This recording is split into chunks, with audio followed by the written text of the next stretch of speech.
Hi, Pastor Joe Persh, welcoming you back to our Thinking Biblically conference with Nathan Betts from RZIM Ministries. You've been through our first two talks on God and suffering, and also the whole issue of evangelistic confidence. Now the third talk, which is a unique one to Nathan's ministry, short answers to big questions. So Nathan Betts with RZIM, we hope you enjoy the presentation. Well, it is a pleasure to be back with you here for Sunday morning for our third session. And for this third session, I've entitled it Short Answers to Big Questions. Short Answers to Big Questions.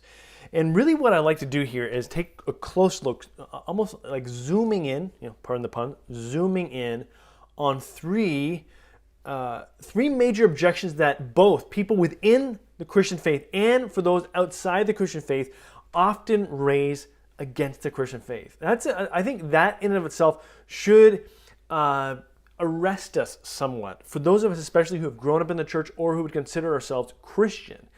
Because often we think there are categories of these are questions that skeptics ask over here, and these are questions that, well, people who are inside, in-house, people who are believers ask. And more what I think you and I have been discovering is that actually some of these questions that we would say, well, that's for someone outside the Christian faith. Actually, we're finding that many of us who actually would say, look, I'm following Christ, but I have those questions. And I think that is what excites me about this session that we're about to embark on here, that these are questions that, yes, we might deem them to be skeptical questions, but they're questions that we, no matter where we are in our journey, we might be asking. And I think just on that theme of journeying, no matter where you are today on your journey with Christ, maybe you feel distant.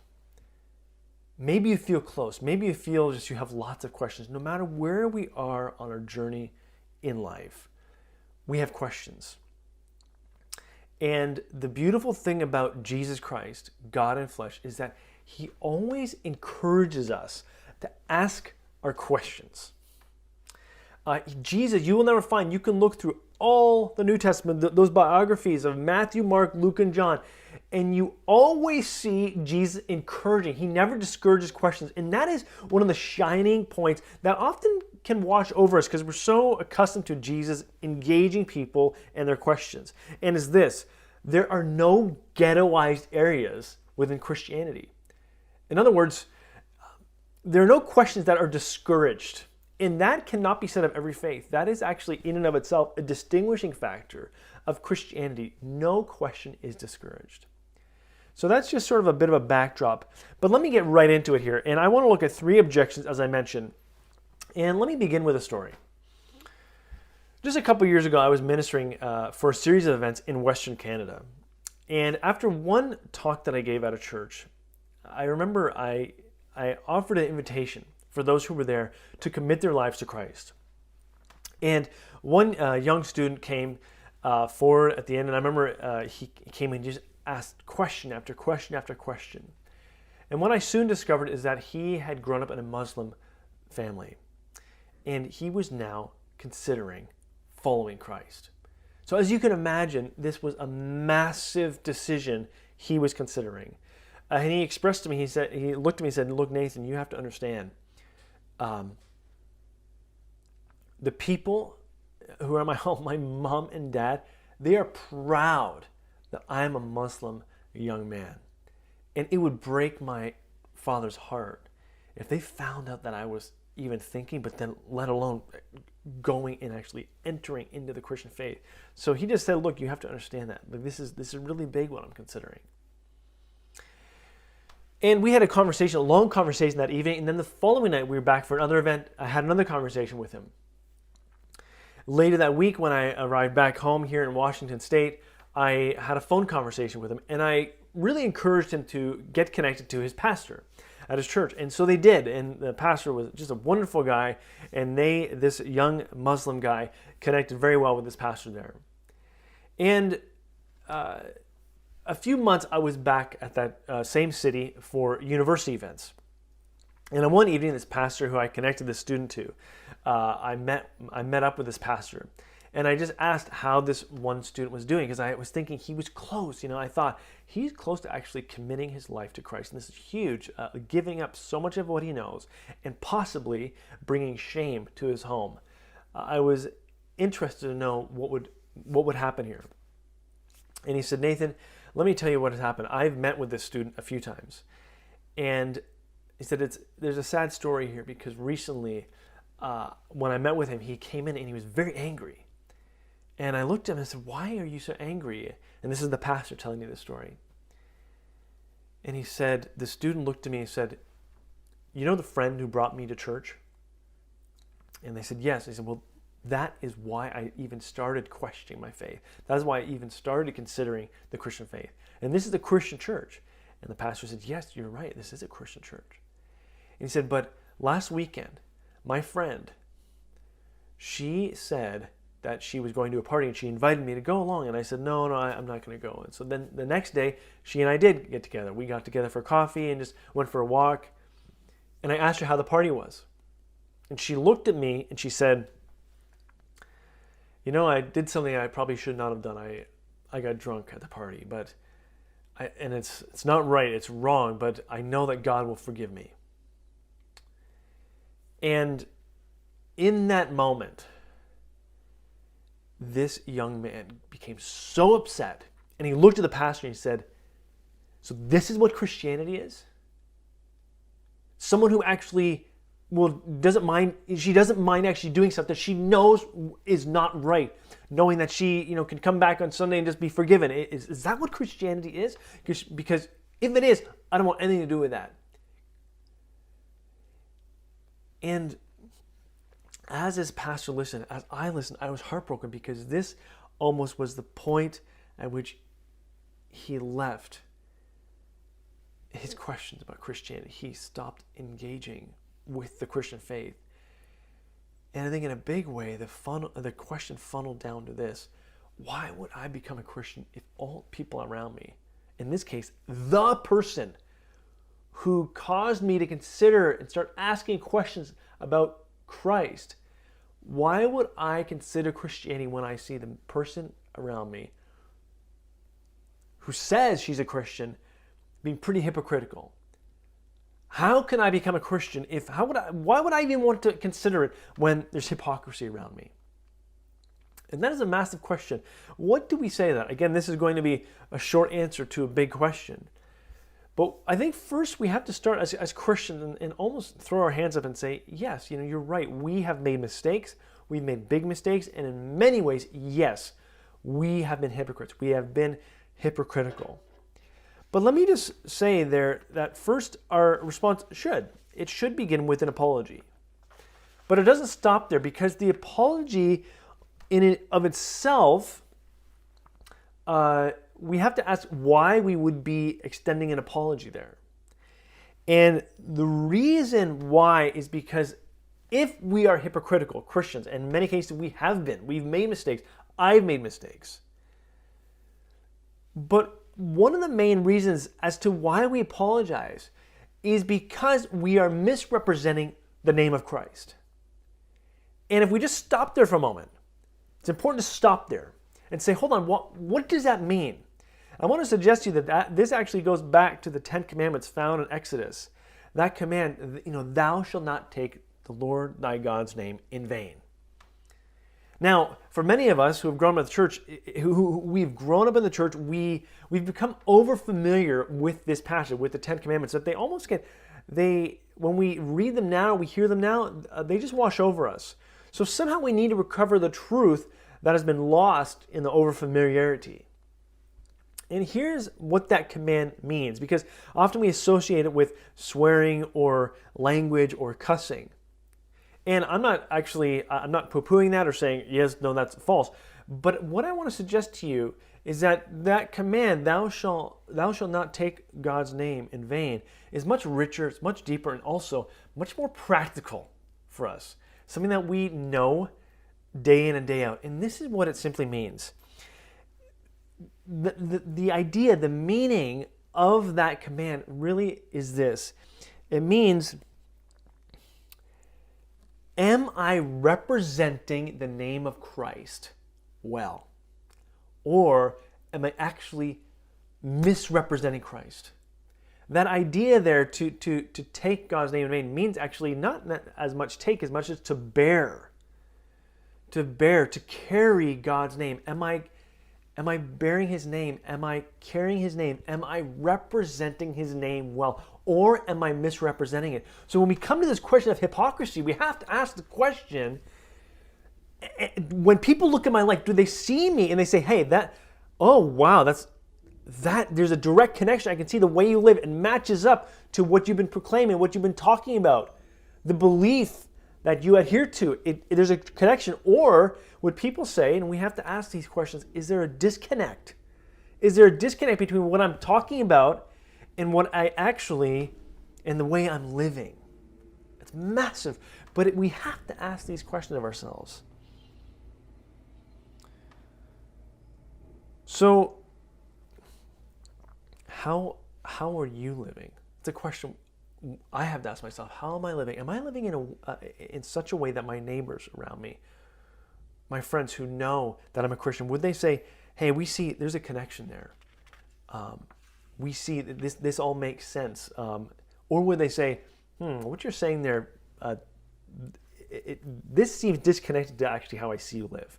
Now let me just pause there for a moment, because I think it's important just to recommend books when I can. And in this case, I've actually found a lot of help from this book, Bearing God's Name, by Dr. Carmen Joy Imesh. She's done great work, really, in just teasing out the meaning of that passage. In Exodus, thou shalt not take the Lord thy God's name in vain. So let's go a bit further here. Because at this point, someone might raise an objection and say, hold on, well, why would I want to believe then? Because what you're saying here, Nathan, is you have been a hypocrite, you've made mistakes, so how can I actually believe in God when I know you've made mistakes and you might still make mistakes? Actually, there's a pretty good chance you're going to make more mistakes. Why or how can I still believe in this God that you're talking about? And here's the issue. That's an important question, by the way. The response that Christianity offers here is a question more than a statement. And the question is this: where is your hope located? Where's your faith located? Because for Christianity, our hope is not ultimately based, it is not rooted in a leader, in a person, in people. It's actually rooted in God.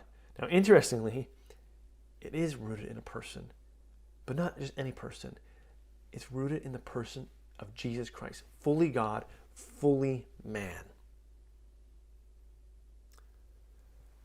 So the challenge for us today as Christians is, are we representing the name of Christ well? But for those of us who might be saying, I can't believe in this. How could I believe in this when I've seen so many people around me make mistakes? I want to actually just, if I can possibly look you in the eye, so to speak, and say, one, that question, that objection is valid. And I am sorry that actually you've experienced that. But may I suggest to you to look just beyond that. In this case, look beyond that misrepresentation to find out who is the real Jesus. Because so movingly and compellingly, Jesus Christ, when you explore the life of Jesus, you see that he invites those around him into relationship. He just invites, he doesn't strong arm. He never strong arms people. He invites them to get to know him. You'll see this consistently throughout the Gospels, Matthew, Mark, Luke, and John. Jesus inviting people to get to know him. And by getting to know him, that provides the means by which they come to trust in him. To know him is to trust him. So the $1 million question, probably the most important question we can ever ask ourselves is, do we actually know him? Now at that point, we have the capacity to choose. But Jesus still, no matter where we find ourselves on this spectrum, on our journey in life, Jesus still comes to us and just invites us into a relationship. Now here's the thing. that also there's a point at which we have to decide whether we're going to be a skeptic or whether we're going to engage. Because when Jesus invites us into relationship, it means that we have to come close. And part of what it means to be a skeptic is to ask questions from a distance. But actually, Jesus Christ does not actually, in a way, give us that option. He invites us. He invites you. He invites me to come close, to engage him. And that means we have to transition from being a skeptic and actually engaging him at a relational level. So I want to suggest to you that is where our hope is. Our hope is not ultimately in people, but it is in a person. Our hope is in the person of Jesus Christ. God has revealed himself to us. He has shown himself to be trustworthy. Massive question. How can I believe in Jesus? How can I even enter the Christian faith when I see so much hypocrisy around us? Very important question. May I suggest to you, look to Jesus. And when you do, we find him to be trustworthy. Let me tell another story. Years ago, I was at a university with a group of colleagues, and we were hosting a series of meetings at a university there in the south of England. And during the week, this student kept coming to this coffee bar where we had question stations, and students could come and ask their questions, but really they were also a spot where not only we could answer questions, but we were saying, hey, come to this event here at lunchtime and come to this event in the evening. And the student, one day, he came to me and he asked all these questions that I thought, and I just actually said to him, I said, look, you're asking all these questions that we are answering in these sessions. Why don't you just come along to these events? And he looked at me and said, you know, Nathan, I don't think I can come to these events because I grew up as a Catholic, okay? And I know what Christianity is about. But the thing is, my passion is in the sciences. And if I truly became a Christian, I know I would have to give up the faith. I know that I would need to give up my passion for the sciences. And what he was saying there, we had a long conversation there. We were in the lobby, one of the lobbies at university. It was a cold, very transient, big room. And then we were with our hot cups of coffee. And we had a long conversation, but interestingly, the assumption below all of these questions and statements that he had was this: Christianity and science are against each other.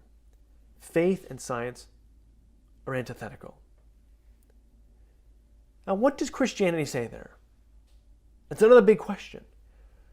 Are science and faith against each other? Has one defeated the other? What I want to do is, again, this is going to be a short answer to a big question, but what I'd like to do here is just give you three major points. And the first is, when we enter this conversation of, is science against God? Is science against faith? We have to ask ourselves first the question, what do we mean by faith and what do we mean by science? Because we have to define the words. Now, faith, in the Christian understanding of faith is effectively trust. So if I say to you, I believe in my friend, Pastor Josh. Well, when I'm saying that, if I say I have faith in Pastor Josh, fundamentally, at base level, what I'm saying there is I believe Pastor Josh exists. But that's just baseline understanding. What I'm also saying is not only does he exist, I'm saying he is trustworthy.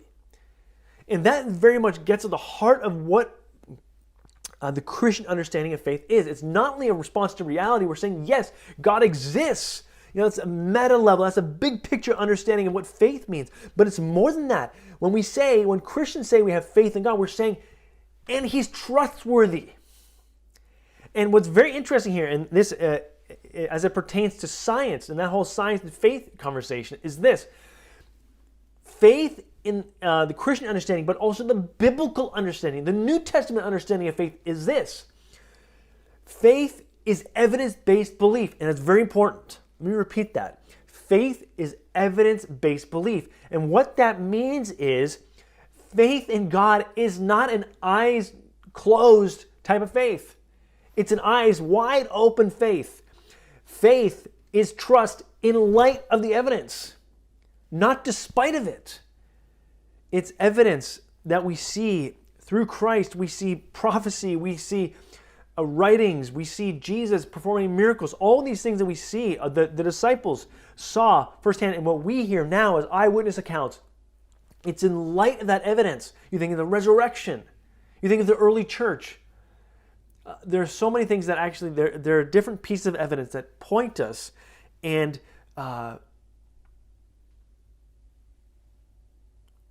lift us up in our faith in Christ. Faith in God is evidence-based belief. So that's very important. Now just hold that for a moment, okay? Faith in God, response to reality, trust in Him that He not only is, He exists, but He's trustworthy. Evidence-based belief. Then we come to science. Well, when we come to science, that in and of itself could be a whole lecture series, a whole course. But fundamental to science, understanding what science is this. There has to be a willingness to follow wherever the empirical evidence leads. Let me repeat that. Fundamental to science is a willingness to follow wherever the empirical evidence leads. Now just hold that for a minute, okay? Faith in God, evidence-based belief. Science, a willingness to follow wherever the empirical evidence leads. Evidence-based belief. A willingness to follow wherever the evidence leads. You see, slowly, contrary to science and faith, just when we define the terms being contradictory to each other, they complement each other very well. One person has said they've been actually historically dynamic partners. But let's just keep that point for a moment, okay? So first of all, we need to actually define the terms. What do we mean by faith? What do we mean by science? Then I want to suggest to you, we should look to the origin of science.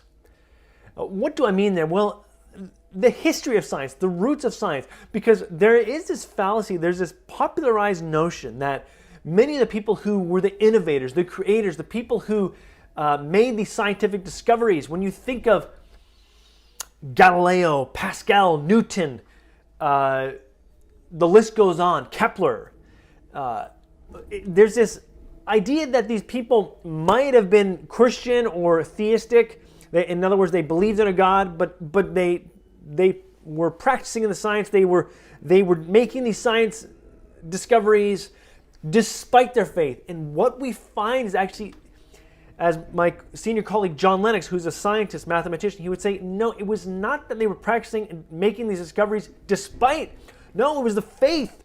Faith was the motor. It was the engine that actually drove their discoveries. So that's very important to understand that actually, no, they were not in the sciences. They were not practicing these different disciplines under the scientific category, despite their faith, but it was because of it. It's very important. Now, let me just read this quote for you from C.S. Lewis, because he, of course, C.S. Lewis, a bit of background, I know many of you will know C.S. Lewis, but C.S. Lewis is surely one of the great Christian minds, if not, never mind Christian minds, one of the great minds of the 20th century. And speaking of the intellectual history piece here of the science, this is what he says. Men became scientific because they expected law in nature. They expected law in nature because they believed in a lawgiver. Let me repeat that. Men became scientific because they expected law in nature. They expected law in nature because they believed in a lawgiver. What's he saying there? Well, let me just take it almost like line by line. Men became scientific because they expected law in nature. What's going on there? He's saying these people who made these discoveries in the sciences, they observed there was a law in nature, maybe the cosmos, maybe it's called the fine-tuning of the universe. They saw there was a law, but the law was not the starting point. The starting point of that expectation of law and observation of law and nature corresponded to this belief in a lawgiver, God.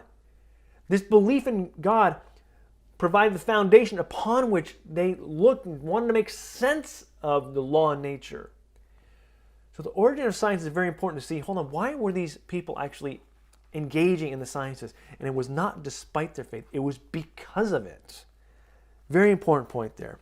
So we need to define the terms, then look to the origin of science, and then I want to look to a term called the limits of science. And that might sound pejorative or negative, but it's not meant to be, as much as sort of more matter of fact, just bringing clarity to what science does and what science does not.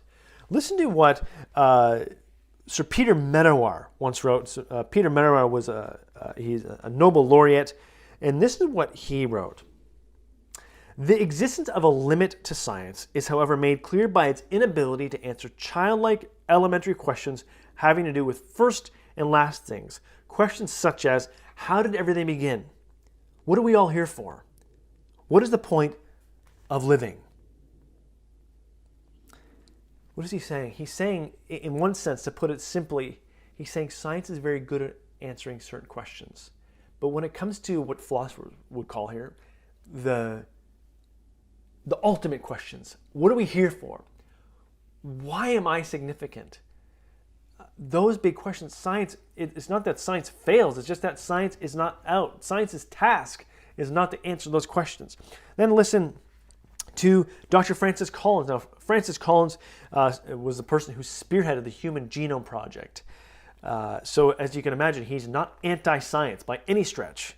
Yes, he's a person of faith, but he's deep in the sciences. This is what he wrote. Science is powerless to answer questions such as, why did the universe come into being? What is the meaning of human existence? What happens after we die? You see here, these people, whether it be someone like Sir Peter Medawar or Francis Collins, Dr. Francis Collins, these people are not attacking the sciences. They're actually saying, look, this is what science does and this is what science does not. There are limits to science. So what do we conclude here? What do we say to all this? Well, I want to suggest to you that when we look to science and faith, we need to first of all start by having a conversation of what we actually mean. When a person uses the word faith, what do we mean? What do we mean by that? And just by getting clarity there, that can actually help us understand what we really mean by science and faith. And just by understanding those terms, we see that actually far from being there, far from those two terms being contradictory, they're quite complementary. Then we look to the origin of science. Contrary to these great inventors, these brilliant minds, the bastions of science, practicing and making these inventions and discoveries despite their faith, we find that actually just by looking at the history of science, we see that they were entering into the sciences because of their faith in God. And then we look to the limits. The limits of science tell us that actually science is very good at, in some ways, answering the how, the processes questions, but not necessarily the why. Why questions in terms of purpose, value, meaning. Why am I here? Why am I significant? Why am I, what happens after I die? So those are two questions so far. We've looked at hypocrisy, then we look at science and faith, two massive questions. Let me look at just one more. And again, let me transition here by telling you a story. And this story actually takes place in the 1930s here in America. And it's a story of a group of young guys getting onto a bus. And they got onto this bus one day, and they saw a guy at the back, and they began to pick a fight with this guy, just hurling insults at him. No response. So when there was no response to these harsh and crude remarks, the young guys got up and walked closer to this guy at the back of the bus. And at this point, there was a crescendo to their voice. They got louder and louder and louder, just really bullying this young guy at the back of the bus. They didn't know him, but they were still very cruel to this guy. Then came the point at which it was this guy's stop. He stood up. And as soon as he stood up to these guys who were being mean and cruel and hurling insults at this guy, to their surprise, he was much bigger. He was this towering guy. And as he walked past them, he leaned down to the leader of this bullying group, and he handed them his business card. And as he walked off the bus finally pulled away. And when the bus finally pulled away, all these guys huddled around this one guy who had the business card. They wanted to know what the card said. And on the card it said, Joe Louis, professional boxer. Now, if you know a bit of boxing history, you will know that Joe Louis went on to become the heavyweight boxing champion of the world between 1933 and 1949. In short, these guys were messing with the wrong guy. Now, why do I tell that story? I tell that story because when we look to the person of Jesus Christ, the closer we get, the closer we come to the person of Jesus Christ, we see him as a towering figure and one who actually is simply in a different category altogether to all the other founders of world religions. And the question here I want to look at is, what makes Jesus Christ so unique? Is he unique? And if so, why is he so compelling? Why is he so compelling to you, to me? I want to give you 4 words here that I believe make Jesus Christ unique. 4 words that make Jesus Christ unique. And those words are history, truth, love, and wounds. Now, as I mentioned from the very beginning, this is a short answer to a big question. This in and of itself could be, again, a whole course. But 4 words that I believe quite poignantly and in a very moving way, I think, show us the distinguishing factor of who Jesus is. History, truth, love, and wounds. Now, let's start with history. When we look to Jesus, we find that actually he's not just in the Bible. He's just not the Bible is not this self-referencing source. We actually have extra biblical accounts telling of the mark Jesus made on history. And interestingly, a colleague of mine a few years ago was asked a question along these lines. And that person came to the microphone and said, "Look, I want you to prove that Jesus existed, but don't use the Bible." Right? No, because whenever I talk to Christians about Jesus Christ, they always bring up the Bible, this Bible verse or that Bible verse. No, I want you to prove to me that Jesus Christ exists without the Bible. How's that for a question? Now, let me just say something here, because I think that actually question is slightly problematic, but not in the way you might think it is. It's not problematic for Christians, and I'll get to that in a moment. But the question is a faulty question, and this is why. It assumes the Bible is not credible. That's the problem. The problem with that question is that by saying, look, I want you to prove to me that Jesus Christ exists, but don't use the Bible. What's he saying? He's effectively saying part of that, the assumption below that question is the Bible cannot be trusted. It's not credible. So throw it out. You have to prove to me that Jesus Christ existed without the Bible. And I want to suggest to you that's problematic because the Bible, even by skeptical scholars, when you look to the New Testament documents, Matthew, Mark, Luke, and John, and Paul's letters, even skeptical scholars will say, we have here the earliest data, credible data of Jesus Christ. Yes, we have extra biblical accounts, but I want to suggest to you that it is a fallacy to say that, in this sense, don't use the Bible because it can't be trusted, because even people who eat, sleep, and breathe ancient history look to these biographies, Matthew, Mark, Luke, and John, and then also Paul's letters, and they see them as credible. Now, sure, some people will not, but even skeptical scholars view the Gospels and Paul's letters with high credibility. So let me just move on there and say this. The very good news, very encouraging news for us is if someone were to ask that question, we don't actually need to use the scriptures because we have extra biblical accounts. And for that, let me just point to here what we might do there. What do we say to a person who will say, prove to me that Jesus Christ existed outside of the Gospels and the New Testament? First, let me say that we have first century historians. We have historians like Josephus, first century Jewish historian who wrote about Jesus. We have Roman first century historian Tacitus, and many others who have written about the work of Jesus and people who are following him and the mark that this early following is making in that historical moment. And what's interesting about that is those people, one, are not in the Bible, but they are rooted in history.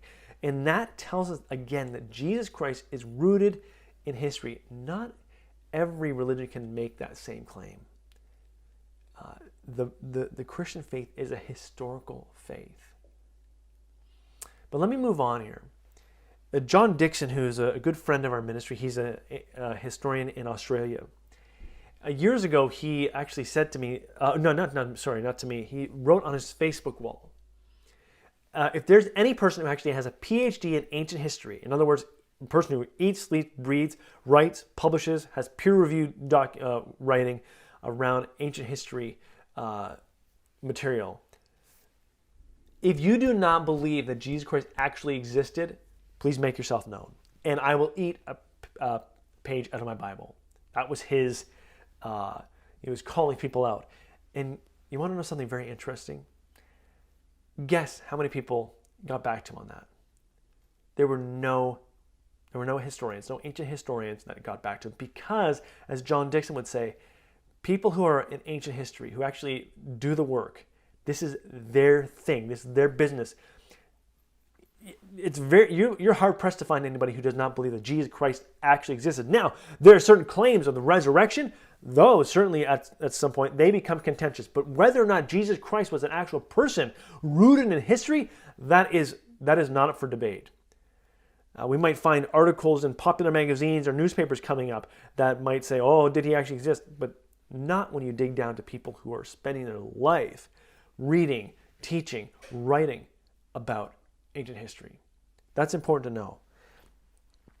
So how do we know he was an actual person in history? Let me just go through a few things here. One, what we see in the Gospels, Matthew, Mark, Luke, and John, it matches up. The telling of Jesus in those documents matches up to the historical context because the New Testament authors speak of real places, villages, cities, roads, lakes, mountains that can be matched up to the historical context in which we find Jesus and the stories about him told. The customs from the first century that we see in the New Testament match up to the historical moment. Passover, purity, Sabbath, divorce, law, they all match up. The institutions of synagogue, temple, they all match up. Now here is where I want to go with this.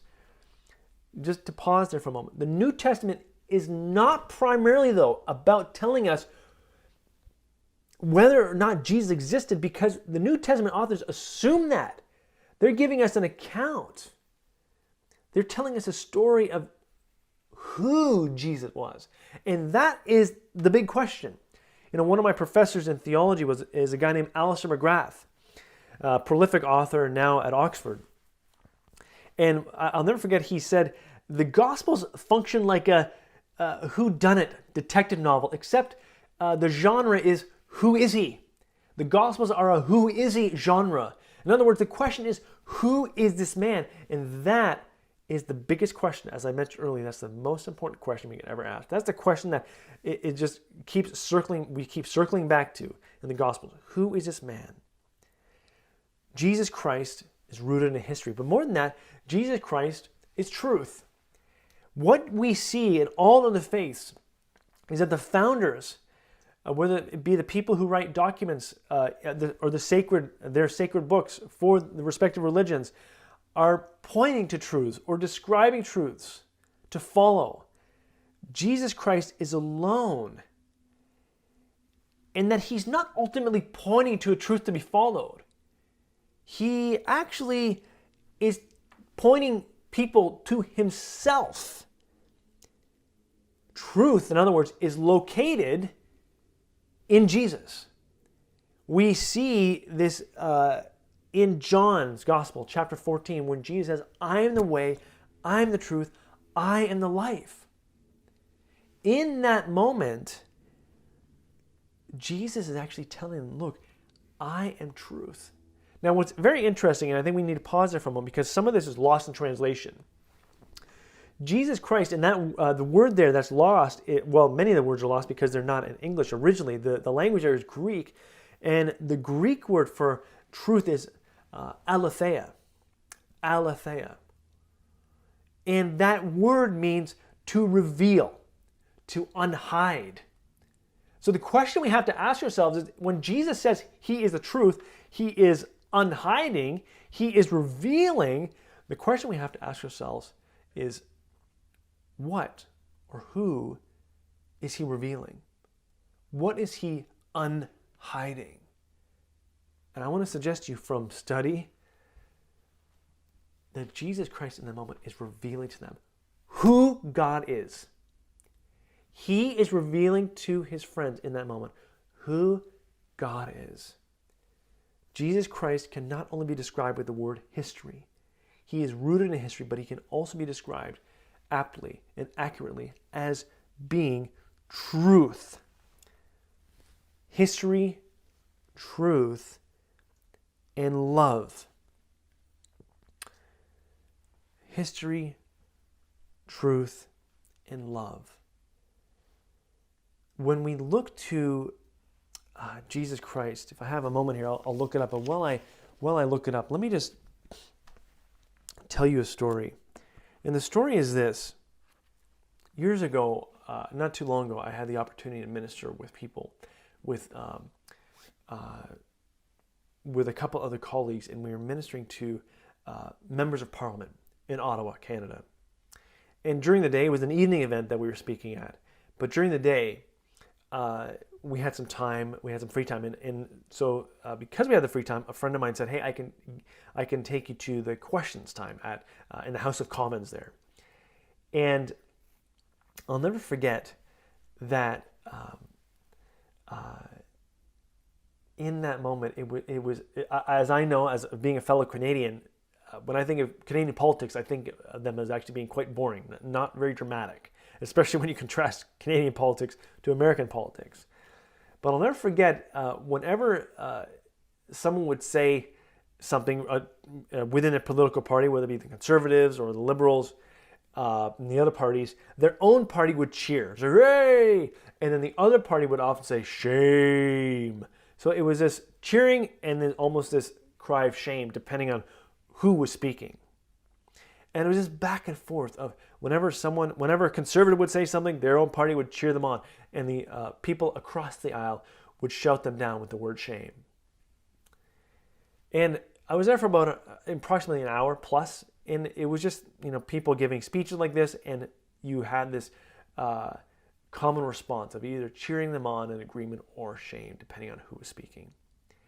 But that all changed because one parliamentarian stood up and he told of a story, and I'm not sure if you remember, this was a few years ago, but he said, "Look, I know this police officer was not in our country, he was in France, but it was just a few days ago that this one French police officer in this village in France went into a supermarket where there was a hostage situation, and he took the place of the hostages. And by doing so, he was able to save lives, save those people who were taken hostage. But by doing so, he risked his own life, and he actually was gunned down. He died so that others may live." And this member of parliament told the story And then he said, I know that this person is not from our country, but I thought it'd be worth applauding him. And I'll never forget, there was pin drop silence in that moment. No cheering, no shouting down. And the whole House of Commons rose to their feet and roared in applause for this policeman. Why? Why did they do that? They did that because this man gave up his own life so that others might live. How do we know what love is? We know what love is because we read these words in 1 John 4:7-10. Because Jesus Christ showed us he died so that we might live. Greater love has no man than this, than he that would give his own life so that others may live. Do you know this love? God revealed to us in Jesus Christ is not only rooted in history, truth, but also love. God is love. He gave, in the person of Jesus Christ, God showed us who he is. God in flesh, first century Palestine, real person, the image of the invisible God, gave up his life so that we, so that you, so that I can live. Truth, history, love, and wounds. Wounds. There's a story told again by a friend of mine, a friend of our ministry, John Dixon. And John Dixon is a great man, historian, and wonderful speaker and writer in Australia. And he tells a story of speaking at a university one time, and he was speaking on the uniqueness of Jesus Christ. And I think it was during the question and answer time, he wrote this. He tells of a Muslim man becoming very upset.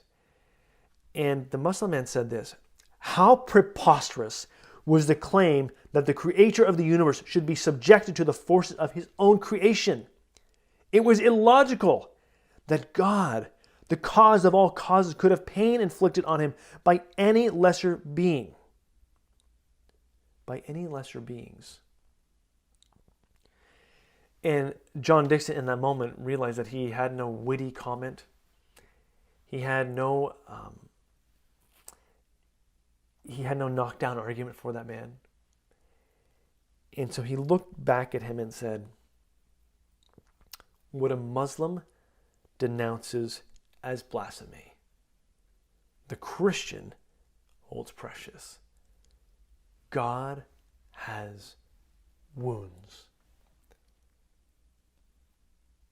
What a Muslim denounces as blasphemy, the Christian holds precious. God has wounds. As we look to the person of Jesus Christ, what makes him different? What makes him so unique? I want to suggest to you that those 4 words: history, truth, love, and wounds provide a starting point to help us make sense of the utter uniqueness of Jesus Christ and why he is so compelling to everyone. And that's just it. Jesus is for everyone. For everyone. He calls you. He calls me. A God who made himself known in history. Described his own self as being the truth. As love. And he showed his wounds. What does that tell us? It tells us that when we look to history, we see the question of evidence finding their answer. That in truth, we find out who this God really is. In love, in describing him as love, we find out what this God is really like. And in knowing his wounds, it answers the questions we have about pain. Does God know the pain that I'm going through right now? Can he relate? A God who has wounds, who looked to Thomas and said, Thomas, put your hand in my side. Look at my hands. A God who says to you, he says to me, come close. Come close. come to me. I want to show you who I am. I want to leave you with that challenge. Yes, there are problems in this world. There are problems, and in many cases, Christians have been that problem, and we extend an apology for that. But we still encourage you, no matter where you are on this journey, to look to Christ, the one who says, actually, you come to me, and you will see that I can be trusted. A God who can be trusted. A God who actually encourages and inspires scientific learning. And a God who can be known as being rooted in history, truth, love, and wounds. Let's pray. Father, in this moment, please continue to work in our hearts. Lord, we ask for your help. These are huge issues, but we need you. Please come. Please speak to us. Help us to know that you are near. You are in our lives. You are involved in our lives. You want to be involved in our lives. Help us to know you afresh today as Lord, as one who can be known throughout history, but also as truth, love, and wounds.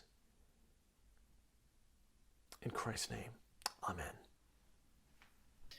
Thank you for tuning in to our session 3 of the Thinking Biblically Conference. I want to remind you, if you missed any of the sessions, they're available on our YouTube channel. I also want to encourage you, consider sharing them with someone.